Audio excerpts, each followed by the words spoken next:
Thanks so much, girls, for joining me today. And, as I was telling Shivani, Mukta, I'm really looking forward to this conversation. And Mukta, of course, is the mother to a lovely son. And she is also the founder of Not So Different. She's also been a media professional like me. And so were you, Shivani, right? I mean, you were in the profession as well. So yes, that kind of connects the three of us. We started together. We started our professional journey together, yes. Oh, really? Oh, that's amazing. The same place, same time. You have to tell that story. You know, it was the first reality show of its kind when Z had actually done this whole thing about selecting news anchors way back in 1999, 2000. Was it 2000, 2001? And Actually, that's when we got chosen and we met. This was 1999, June of 1999. And we were very young. I was 19. So was Mugdha, with the same age. Yeah.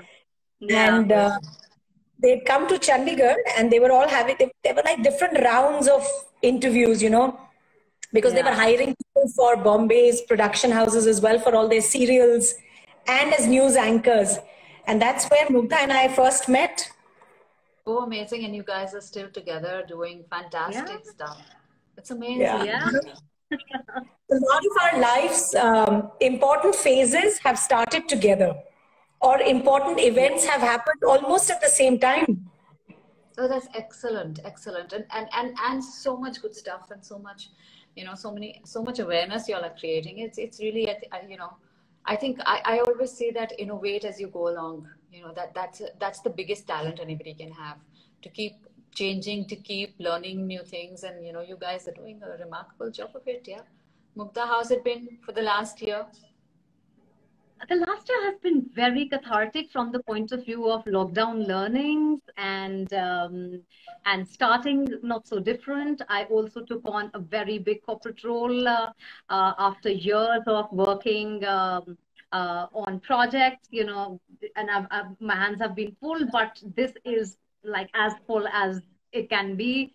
And I also lost my father, so it's been quite a year, I would say, both emotionally, professionally, and also also autistically. So let's just put it that way. And that's where we're coming to. Shivani, you want to tell us what it's been like with your children, especially your one special child? What is it, has it been a big learning curve for you, or were you, by the end of it, expecting things to turn a certain way as we went along in the months? So I think I've been overall actually very happy. My kids adjusted very well, especially my special child. We'd already taken her out of school. She was not adjusting. Well, I would say the school wasn't adjusting to her needs. It's very easy for us to say that our kid wasn't adjusting into mainstream school, but I guess it's the other way around. People don't have that kind of time to kind of understand our kids. So invariably what happens with a lot of children, we had to eventually take her out. It was a tough call to take, and it was taken in the same year that COVID came. So she was already home for the last 2 months. And then she got her elder brother and her younger sister with her at home. So it was party time for her all the time. She was very happy. I live in a joint family, so, everybody was home. I think overall, and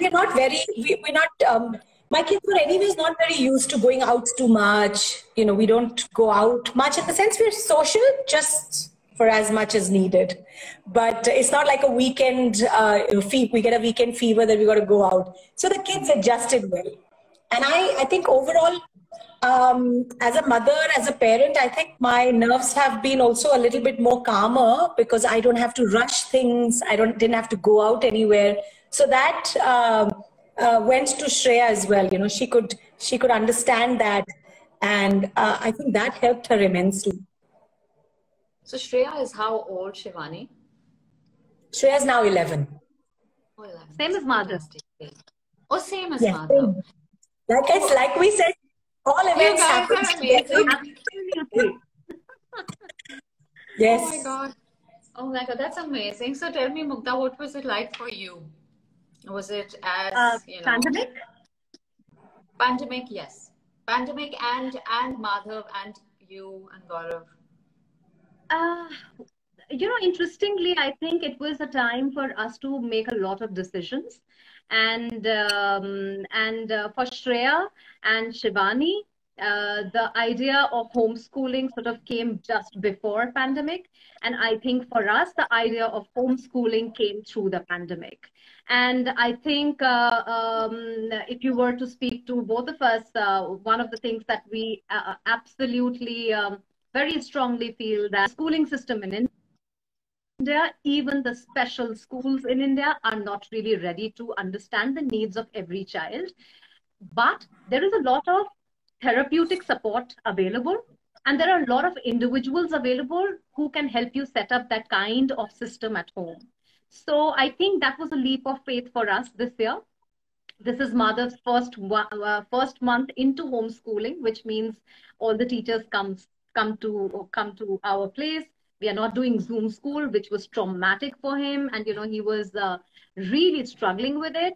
And that's when I realized that a tailor-made program for our kids is something that would really work well. And so homeschooling plunge sort of happened. The other thing that happened was Madhav in 2019 had seizure, and that was something which took us, a little by surprise, because he was otherwise an absolutely fit child. So you really don't look at the disability with such vengeance till the time it doesn't affect your child physically. Your child otherwise is quirky, is fine, is happy, and then if it's and then if he chooses to be anything different, it's absolutely acceptable. But when it starts to affect the health, then you sort of think that I wish the disorder wasn't there, right? So when he had his first seizure, that's when we sought intervention with the neurologist, etc. And we put up a very robust sports program for him, because he's growing, and seizures typically happen in growing years for boys. And that through the pandemic was a challenge, because we weren't getting anyone. And that's when Gaurav took over, and he was doing a lot of exercises with him at home, and he was making him work really hard. And then through the pandemic, we also discovered that, how medications needed to be changed, how doctors were available then online, and they were guiding us throughout. But yes, pandemic would be a mixed bag for us, really. But I think we are coming out of it much stronger, and there were challenges, but I think we're learning a lot from it. Shivani, what was your biggest challenge when it came to Shreya? So I think she also had a growth spurt last year. So what happens with our children? They're like sponges, right? You keep teaching them, you keep telling them, you keep giving the same instruction, and you feel like you're banging your head against the wall. And it's not just a few days or a few weeks. It can go on for months. And with Shreya, it went on for nearly 2 years, 2.5 years. I mean, I struggled with a lot of things, a lot of behavior issues with Shreya for the last nearly 2.5 years. And lockdown, I was struggling a little bit more on that front. She wasn't able to meet her grandmother, her nanny, who lives very close, for 3-4 months. And those kind of things she was struggling with. And I was struggling with her. But like I said, it just happens bang one day. I mean, it literally happens like that. Bang one day.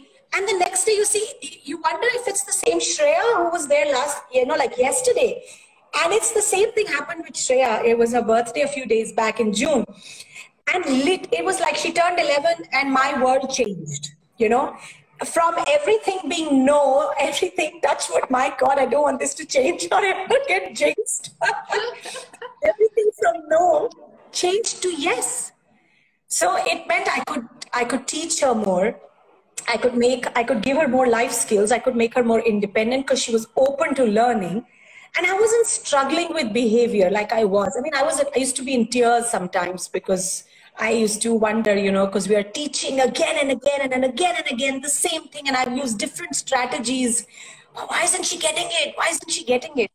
But we see, especially Shreya and Madhav, they can't express what they are feeling. They'll express in behavior. So it's like putting a tape on your mouth and asking you to explain to us what you're feeling. My God, there'll come a time you'll probably shake us up, or you'll probably throw something to get our attention. So it's the same with our special kids. They're thinking exactly the way we are thinking. It's just that they don't know how to express that. So the emotions, the thought processes are very similar. It's just the expression that they lack sometimes. Yeah, and also the fact that, the last year has been, there's a lot of anxiety for all of us, right? I mean, for us as adults as well, there's been uncertainty, there's frustration, and it kind of filters down to our children, whether we realize it or not, right? So did you see any of that, any behavioral changes, or any aspects of the fact that, either of your kids were a little bit more quiet than usual, or that anxiety or uncertainty is rubbing off on them? Either of you? Absolutely. Absolutely. So all of our emotions and our feelings percolate to our kids. The older one, he's a teenager, and he was just kind of stepping into teenage years. So his struggles were very different. There was a lot of anxiety. What if I get COVID? What about the future? He wouldn't sleep at night. He was having trouble getting, into sleep because there was a fear. Then we also, we closed down our business. We were in hospitality. So suddenly that was like a huge change for us. Our source of income just suddenly stopped. And there was no, it didn't seem that it's going to have any future. We're going to run losses. And a lot of hospitality outlets, unless you have a big, you've been there around for too long and you have a big bank at the back, it's very hard to sustain yourself in today's time. So we closed that down, and the older one was aware of this. That was again his fear, because, if he was doing 3 classes, we had to reduce that to 1 class.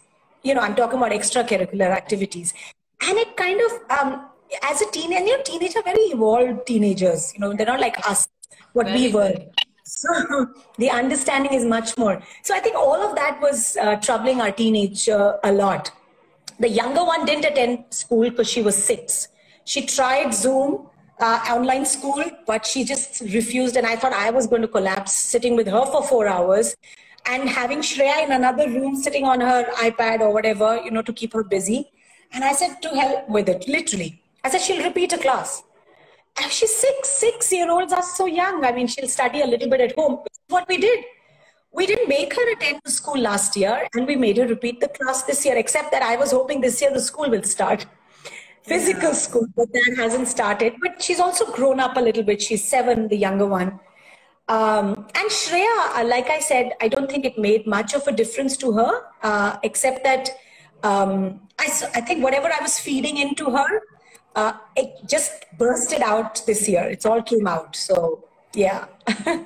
Like you said, a little bit cathartic, right? Yes. I guess. For you, Mukta, what does it do? With Madhav, separation anxiety. I think that is one of the things that we had really worked hard on all these years. And we were finally in a space that we were starting to enjoy our us time together. 2019 was when I turned 40, and finally, after years after Madhav's diagnosis, Gaurav and I were able to take an international trip. We were so wary of stepping out of the city or even going 2 hours away. It was always at the back of our minds that we need to be, we should be reachable if something happens. And it was after years that, we actually flew out of the country, and that was 2019. And then, of course, next year, COVID happened. And so separation anxiety for us has set in a way that, Madhav obviously thinks that this is now the way of life. My parents are always going to be around me. This is one big holiday, and we are his constant buddies and companions. So humko sab cheez saath mein karni hai. आप जहाँ जा रहे हो हमको भी वहां जाना है. You are going to be on this Zoom call. I also want to make my presence felt. I'm going to hang out with your friends. So it's going to take us a while now when life sort of goes back to the new normal to figure out how to handle that separation anxiety, because with Madhav, separation anxiety can also mean palpitation. It can also mean that he is stressed and he's not able to express. He may not be able to say that he misses us. And so yeah, all of those things will need to be handled now as we move out of the pandemic. So that has been the biggest challenge, but yeah, but it is something that we are going to learn to deal with. But for me, I'm thinking the decisions that I wasn't confident making. Like in principle, I knew homeschooling is better for any special child. If they need an all-round development, and if you need to see a faster spot in learning, you need to have them be one-on-one with somebody. So in principle, I knew that this might work well. But वो जब तक sir पे नहीं आता है पता नहीं चलता है. So the decisions are made for you. So yeah, so that's what happened.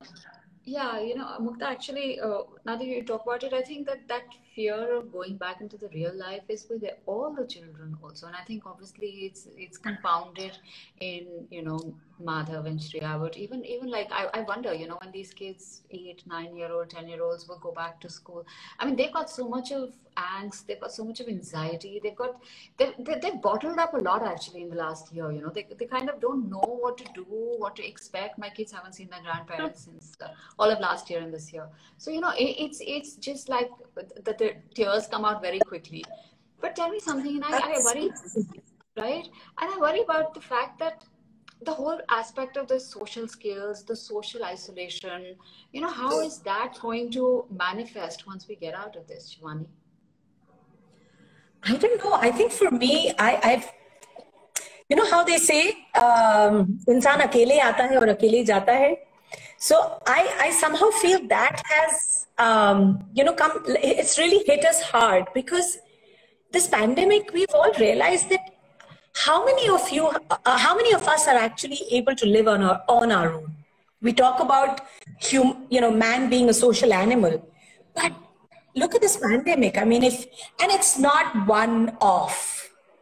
I mean, I'm sure there are going to be situations, and there may be a situation like this again, where we are completely, we get cut off from the outside world completely. I mean, I wouldn't be surprised if there's more of this in the future.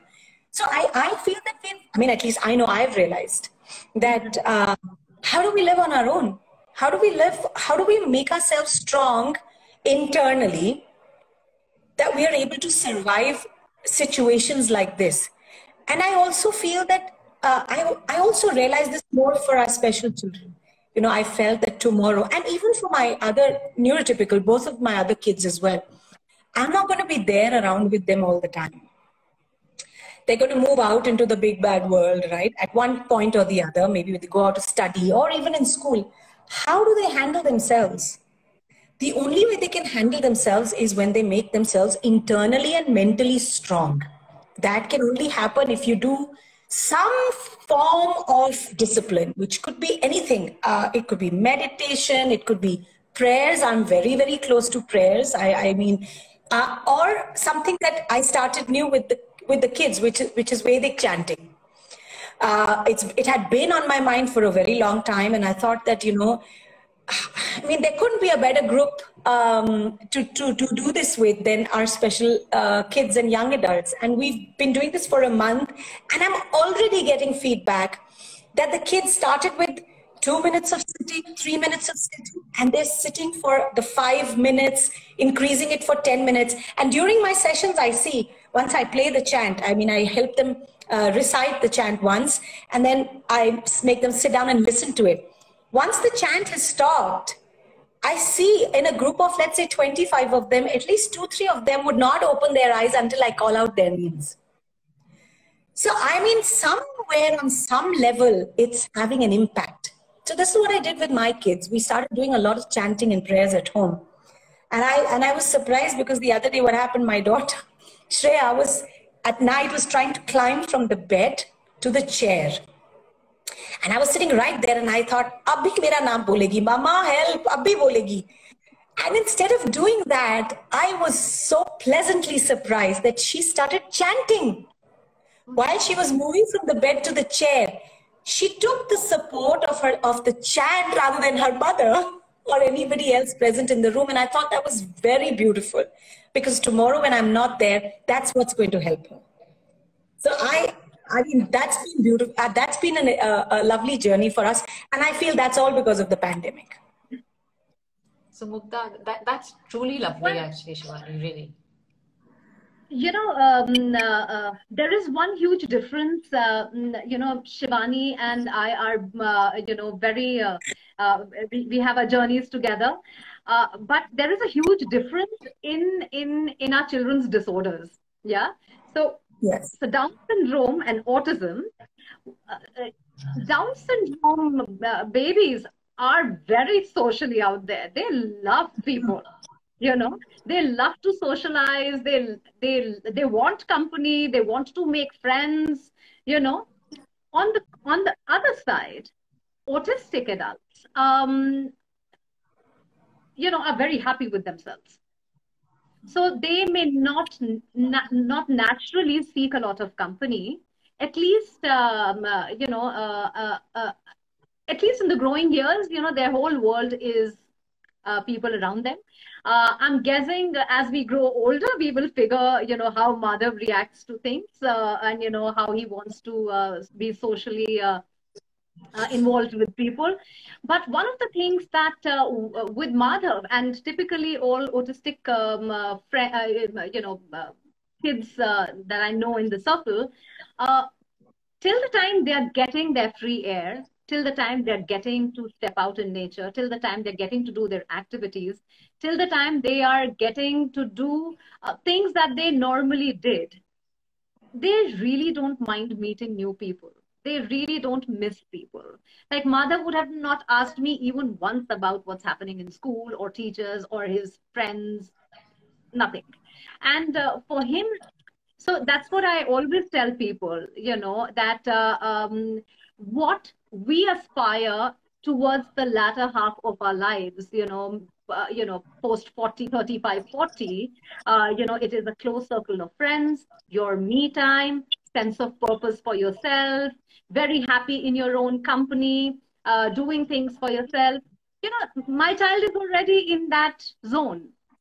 He lives for himself, and you know, and now I'm trying to tell him कि तुम social हो जाओ, तुम बाकी सारी चीजें कर लो, ताकि तुम ये सब करो और उसके बाद वापस तुम जब 35-40 के होगे तुम वापस इस चीज पे आ जाओगे. That I need only few friends, that I want me time, that I want to do something meaningful with myself.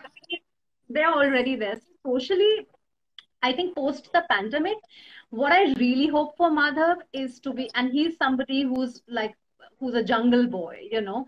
So I really want him to be able to go to the hills, to be able to move freely. And that is something that we miss. He really misses the outdoors. He really misses the sea. He really misses getting out. I don't think he's missing people, but he's just missing fresh air. Yeah. It's just so tough. What to say? Like we were saying, Shivani, there's no end in sight right now. But was this also like this period, was it like a revelation for you guys in terms of the kind of support systems that exist, the kind of organizations that are around or don't exist, whichever way you look at it? I mean, what's missing, what works? Was there would you be able to pin your fingers onto what is needed and what is perhaps working in our system? So I think what's working is our fellow parents. You know, there's nothing like fellow parents. And they have been the support. I mean, I am such close friends with people I have never met in my life, ever. And we've become, I mean, I'm closer to them than than I am to my childhood friend, for that matter, because there are things that my childhood friend may not understand about my special journey that another fellow parent can. So I think that the support that comes from a special parent, from another parent, that can't be matched anywhere, no matter what kind of, whatever the government does or whatever kind of system that is in place, nothing beats the support system of a fellow parent. Mukta, do you agree? Is that your sense as well? To be honest, it is our own community that stands with our own community. When we want to look for support, when we have questions, we obviously ask senior parents, we ask people who are around us. So support-wise, if you're seeking support, very important, if you are seeking support, you will get the support. But there are so many parents in our country who do not seek the support because of taboo, because of not coming out about their children. I think with both Shivani and I, one of the things that has always been our mission is to tell people, do not hide your children, because the world is as much theirs as it's yours. And when we started talking about our kids, when we started to tell the world that, hey, this is autism, this is Down syndrome, and when we sort of confidently threw it out there, people actually embraced it. So now, instead of parents who are showing me pity or are avoiding me, now they are like, all right, tell us how we can help. Tell us how we can tell our children. So unless you seek that support, you will not find this world. And that is one of the biggest things that for us, we are there for each other. There is a lot going wrong at the government level, and that is like opening a can of worms, because autism and ADHD is still not recognized as a disability in our country, and autism was recognized as some kind of a disorder only 2015, 2016. So, there is still not awareness when it comes to doing things about people in this, for doing things for people in the spectrum. But having said that, I think the support also comes in allyship. And when I talk about not that different, that is something that I would want to bring up, that how we have always been creating a world for our children, and which was a cocooned world of people who are going through the same ordeal or are going through the same experiences. But really, allyship comes when people around you also accept your kids the way we accept them. Very nice. So I was just going to actually say that, what do we tell parents? How do we, for fellow parents as well, it's a big thing, right? I mean, it takes a toll on you guys as well. I mean, we talk about the child, but it's the parents that we seldom talk about, and it's very unfortunate though. But and we've been talking, and I can't believe it's already half an hour, which is when I do have to let you girls go. But before I let you go, one last answer from both of you.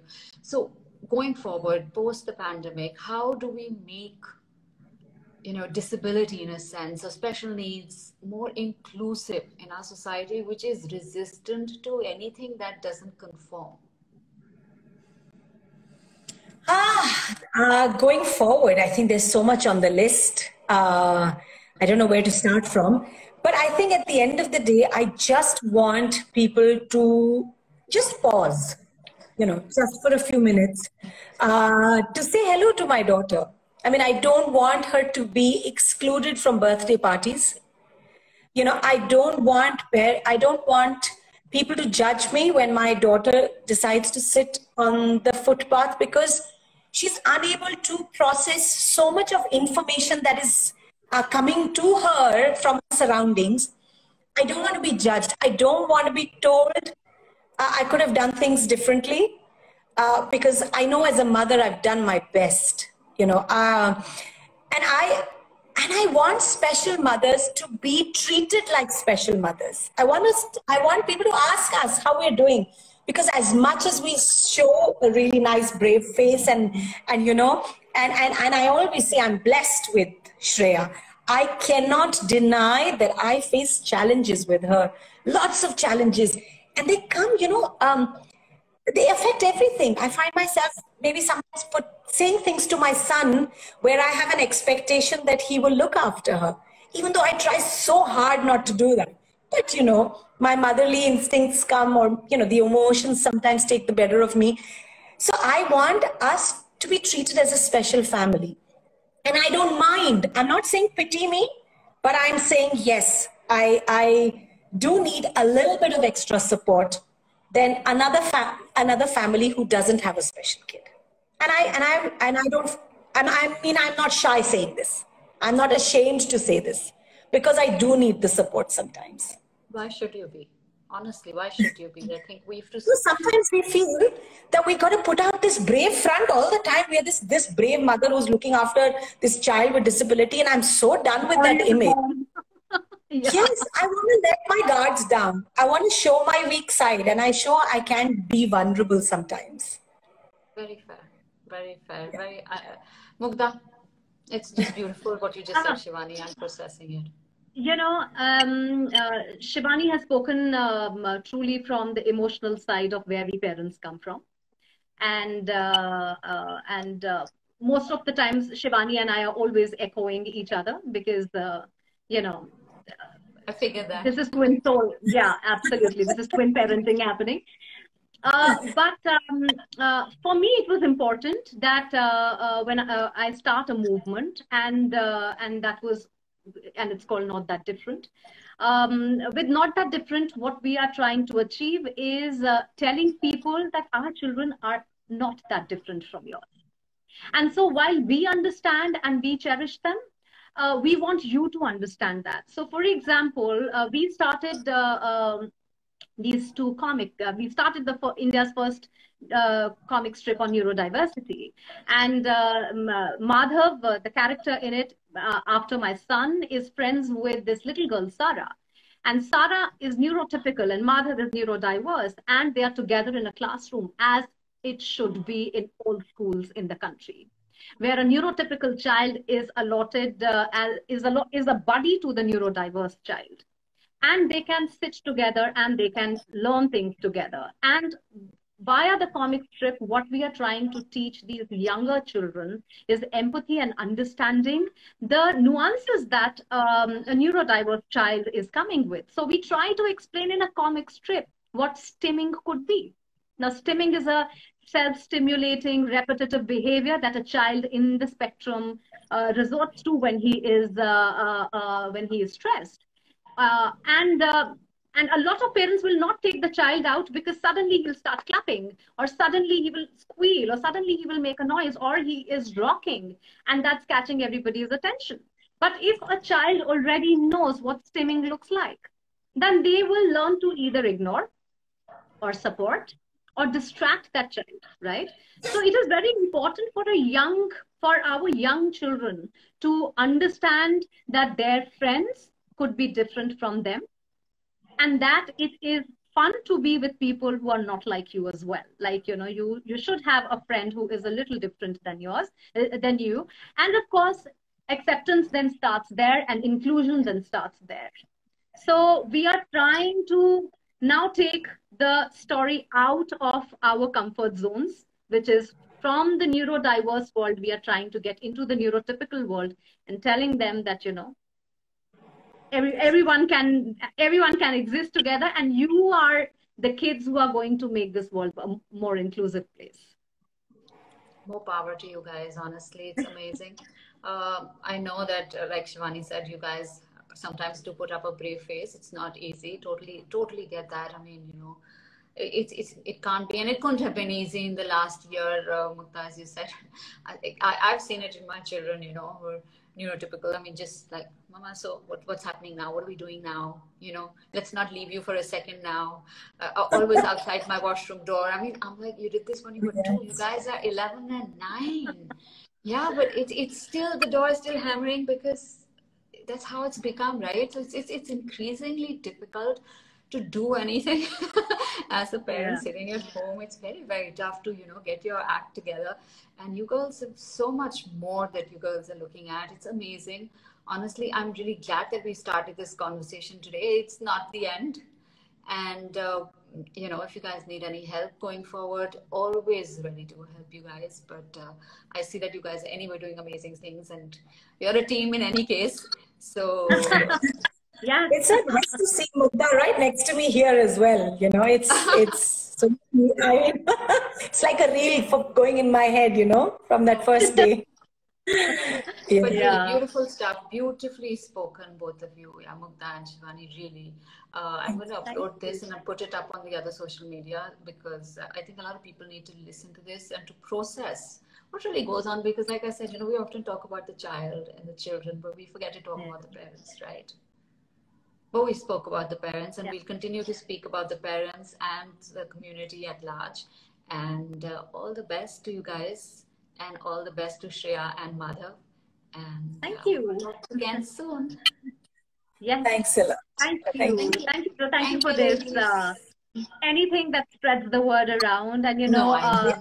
Shivani does beautiful storytelling, and Yes. she does it Yeah. for special kids. Lovely. But that is one thing that we are very, like, you know, and then that's something she started this year. So I was very chuffed Yes. about it, because we always were wondering, you know, कुछ करना है, कुछ करना है, कुछ अलग करना है, and you know, and then suddenly she becomes a Calling each storyteller other. one day. No, no, We I'll would share call it. each I'll other share to it, push Shivani. I'll take the details from you, and then I'll share it around as well. Yeah. You Thank know, you. very good stuff. And thanks for taking out the time, because you guys are doing so much that, you know, I feel like, oh my Thanks. God, I need to up my game.